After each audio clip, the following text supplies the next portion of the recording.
Hey, what is up, guys? This is Bo, or Carl Hunga 712, and it's been probably been like 6 months since I actually did a commentary for you guys today, but I figured I'd do like a kind of a short review of basically the state of the Modern Warfare right now, especially after the major patch is what they're calling it. It's really not a major patch, but I figured I'd break down the game, like the positives and the negatives of it, and we'll talk about the patch. And is Modern Warfare kind of a dumpster fire? Is it kind of in a bad spot right now? We'll kind of talk about that and just kind of give you some feedback and some things that I think the game needs to do going forward. Otherwise, I'm kind of worried that just to start off with, this game feels a lot like what World War II did to me when the game first came out. When World War II first came out, I wasn't a huge fan of it. It had a lot of problems. It had some connection issues, the speed of the game. There's just some different problems like that, and I can't remember how many months exactly. It was, I don't know, 4 to 6 months into the game. Condrey and Schofield leave the studio. The new guy gets put in. I can't even remember his name off the top of my head anymore. Game, they end up making a lot of changes that the community was basically asking for right from the start. And World War II, in the end, ended up being one of my favorite Call of Duties of all time. I'd put it in my top 3 or top 5 if I was to do a list. I thought the game was spectacular towards the end, or later on in the game after the big update. And I can see Modern Warfare going down this path, but I hope it doesn't, because with World War II, everybody was so frustrated with the game, just all the glitches, all the problems with the game, because that game, it had a lot of problems at launch, a lot of problems. And Modern Warfare is kind of in that similar, kind of in the same boat, I guess, to say the least. And I don't want to see that happen with Modern Warfare, have them fix the game and end up being one of the best Call of Duties, but nobody really plays the game because everybody's left it just out of sheer frustration. And I just don't want to see that happen. But, first off, what are some of the positives with Modern Warfare? Well, first off, as you guys can see in the background, the game's going to look, I think, a little bit better than it normally does, just because I use a lot of saturation with my Elgato to make the game even look better than what it does. It's in 1080 60 FPS, so the game's going to look about as good as it's going to in the background. I'm just on a normal PlayStation. I don't have a Pro, or I don't really play on PC anymore, so the game's even going to look better on PC. But the game looks phenomenal. This is the best looking Call of Duty ever released. And I don't even think it's close. I mean, there's a few other CODs in there that look phenomenal. I think Black Ops 2 looked phenomenal. Advanced Warfare was one of the better looking games. Black Ops 3 looked great. And there's just a few CODs that really stand out from aesthetic point of view. And this, I think, is the best. I don't think there's a better looking Call of Duty than this game. But yeah, like I said, the graphics are just spectacular. The background, the buildings, the trees, the guns, the game just looks amazing. Sound engine wise, the game sounds incredible. I've had to tweak some of the sound settings, just because the guns, the kill streaks, your characters yelling out. I mean, it's like it almost reminds you of, like, in the movies, when you're out, in the middle of battle. It really does. But it makes it tough to hear, like when you're in a party with somebody and you're trying to communicate and talk. It makes it really difficult, so I've had to adjust the settings, but it sounds phenomenal. The gunplay, when things are working, I think the gunplay is very good. You die quick in this game. I don't think you die too fast, but there's some netcode issues that cause you to the time to kill to be a little inconsistent. You have hollow point rounds or stopping power rounds, which really kind of throw you off. There's a lot of times when I get one-shotted by a gun or two-shotted by a gun that's like a 4-shot kill weapon, and it just kind of throws you off your game a little bit. So the time to kill, like I said, I like the time to kill. I like faster time to kills, like in Ghost and stuff. I don't care for having to put 60 rounds into a guy to kill him. Black Ops 4, I had no problem. My KD was high, my score per minute was high, but it was a little irritating sometimes to have a guy eat what it felt like a whole magazine before you killed him. So that's kind of the point. Some positives I like in the game. Like I said, they were going for a realism thing, which I think is good. But one of the bad things is with having a more realistic game is you can't get to the point where realism kind of overthrows the fun of the game, and I think it kind of does in some aspects. Just by the way you have to play the game. The maps are designed more realistically. I think the maps are terrible. I think these are some of the worst maps ever in Call of Duty, and I think most people would agree with me that you've probably heard in a lot of commentaries. Just terrible maps. There's the big issue with the maps is that there's too many places to hide on the maps, and it kind of throws the flow off. Because if you notice in a lot of these gameplays that you'll watch on YouTube, I mean, just getting across the middle of the map is just one of the biggest pain in the asses in any COD I've ever played. And it's just because of the amount of windows, the amount of places you can sit. Again, the maps are designed realistically, because when you go out in the real world, when you think of a real battle, that's how real battles are. You know, you don't. It's not like the traditional 3-lane maps that we had in a lot of the Treyarch games and some of the, World War II, different games like that. You know, when you walk down a street, I mean, there's a million buildings, there's a million ways you can. If you thought about having a battle in the downtown of your city, a decent sized city.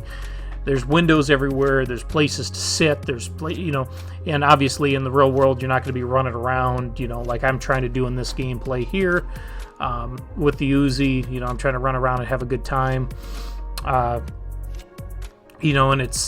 that's where basically the developers have to kind of understand that, yes, we've been asking for a more realistic game, been asking for, a modern game, but you've got to balance realism with fun, because if the game gets to be too realistic, the game gets to be too big of a pain in the ass, in my opinion, to play. I know a lot of people used to talk about Squad and in different games on PC like that they're when you're in the mood to play that kind of game, they're great, but COD's kind of a run and gun, let's have some fun type of shooter. And this game is, sometimes you can run and gun on here, and that's, like I said, that's what I've been trying to do nonstop in this gameplay. You won't see a ton of kills. I think I go with like 37 and 8 or something like that. I lead the team, but this is just a lot different Call of Duty than what the community's really used to. And I think that's one of the reasons why you've had so much backlash from a lot of the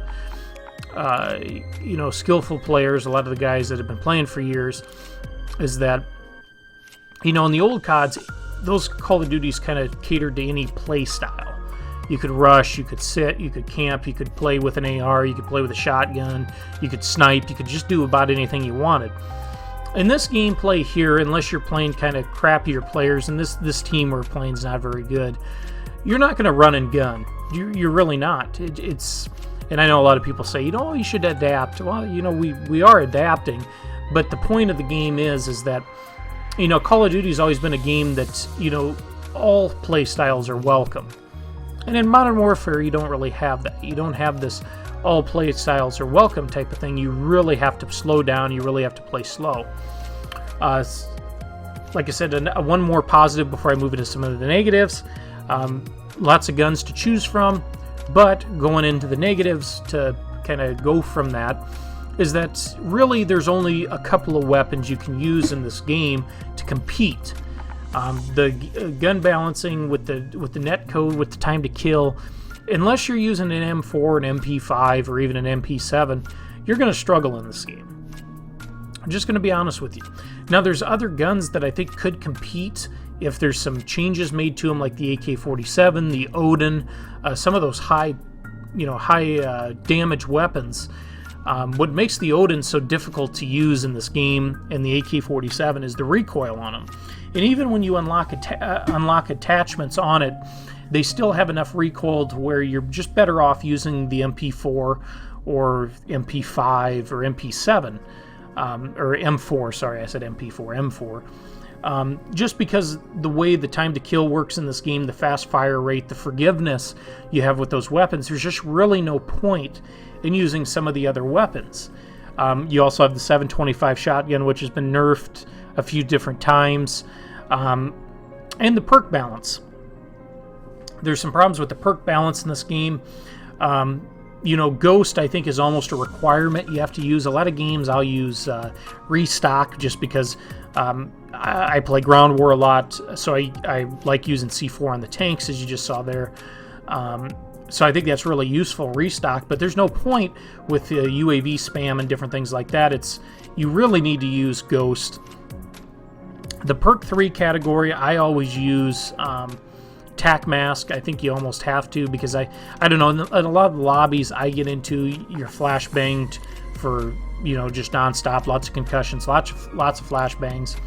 So I find that to be pretty useful. And then in the perk 1 tier, I typically run Cold-Blooded. Again, I'm in Ground War. There's kill streaks up constantly. So I find those 3 perks to be the most useful. You'll see a lot of people running Overkill, and I think Overkill's probably the best perk in the game when you're playing in normal game modes, the 6v6 traditional COD modes.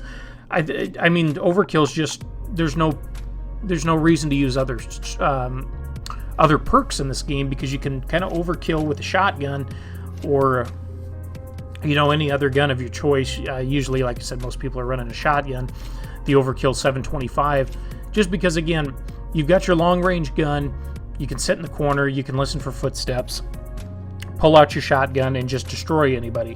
And with the range and the damage on the 725 along with the attachments, I mean, perk balancing is bad in this game. Without having Dead Silence as a perk, your footsteps are just too loud. Again, that kind of kills the movement in the game, that kills people running and gunning. Like I said, in Ground War it's a little easier because people are more spread out. There's constant kill streaks up, so it kind of drowns out your footsteps a little bit. But perk balancing is bad in this game. Kill streaks are a lot of fun. That's one thing I forgot to put in the the positives of this game. The kill streaks are really good. They're really fun to use. They're very lethal. They do a lot of damage. It's, like I said, it's been nice having lethal kill streaks in this game that actually work. But like I said, lots of negatives. Just going back to the negatives again. Not only are your footsteps your footsteps are probably the biggest complaint in this game. Let's just say that. Footsteps are way too loud. Yes, if you kind of crouch and walk around like that, or if you have Dead Silence equipped as a field order, that's about the only time you can really move on this game. Now, I understand, again, from a realism standpoint, if you're running around on gravel and on metal and on rock and stuff, you're going to hear the person a mile away. But again, it comes to that perfect balance of fun and realism. That I think you need to go to more of the fun gameplay aspect of this game and get away from the realism a little bit. Even though I like the realism in the game, it kind of cuts into the fun factor. It's difficult to have fun on this game for a long period of time. And like I said, I hope the developers start to listen to a lot of us out here that are saying, it's okay to balance your game. It's okay to make some tweaks to your game. You wanted to come out with a really, a high realism game. I'm not knocking Infinity Ward for doing that. I mean, this is a beautiful game. The sounds are incredible. So many different weapons, so many real weapons in the game. I think this could go down as one of the better Call of Duties if some things were changed. The footsteps have to be changed. I think there needs to be some tweaks to the weapons. Weapon balancing is going to be huge. And the maps. I'm fine with bringing back some maps. I know there's been some leaks that, like Terminal, Scrapyard. Oh man, I love that map. Love Terminal. Crash, a few different other maps out there. I think those will be good once they bring that back. I think it'll help a little bit. But, the map needs to be... The maps need to be not overhauled necessarily. Maybe some changes, if they can, to the maps to cut off some of the windows and the lines of sight that you have. But I think going forward, as new maps are added into the game, the game needs to be tailored towards enjoyment rather than realism, because I'm really worried that this game is going to end up like World War II, where everybody leaves the game, or a good chunk leave the game, and just a few of us really die-hard COD fans, get to see this, if they do end up getting to that World War II style of update, where they make a lot of changes, even changes to the mini-map still that people have been asking for. I think that needs to be done, and like I said, that's my worry with Modern Warfare right now. You know, Modern Warfare I don't think is the worst COD I've ever played. I would put it towards the bottom of my list if I was doing greatest Call of Duties ever. I still think it's ahead of the Jetpack games. I think it's ahead of Black Ops 4. Black Ops 4 for me was the worst Call of Duty I ever played. I just did not like that game. Had some good stats, had some great games, had a lot of fun on Blackout. But other than Blackout, I think if it wasn't for Blackout, nobody would have played Black Ops 4. But I want to hear your comments down in the comments section, just kind of what your opinions are on Modern Warfare, what you feel like going forward, and you know, what do you think needs to be changed. But I hope you guys enjoyed this video. I'll see you next video. Bo out.